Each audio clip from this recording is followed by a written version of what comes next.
ஞானிகளின் கதைகளை கேட்பதாலும் சிந்திப்பதாலும் மனம் ஒன்றி படிப்பதாலும் பரிசீலனை செய்வதாலும் தியானிப்பதாலும் ஆண்கள் மற்றும் மகளிரும் தூய்மையடைவர்.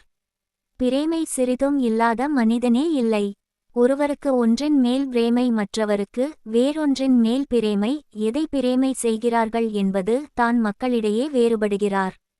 சிலருக்கு சந்ததியின் மேல் பிரேமை, மற்றவர்களுடைய பிரேமை செல்வத்தின் மேல், புகழின் மேல், சம்பத்துக்களின் மேல், உடலின் மேல், வீட்டின் மேல், உலகவியல் கீர்த்தியின் மேல் இருக்கலாம்.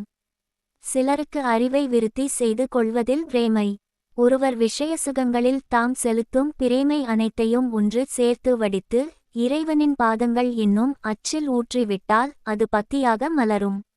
ஆகவே உம்மிடம் இருக்கும் உலகவியல் பொருட்கள் அனைத்தையும் சமர்ப்பித்து விட்டு உம்மையே சாயிபாதங்களுக்கு சரணமாக்கி விடுங்கள். அவர் உம்மிடம் கிருபை காட்டுவார். இது ஒரு சுலபமான உபாயம். மக்கள் இம்மாதிரியான சுலபமான சாதனைகளால் பெரும் லாபத்தை அடையலாம்.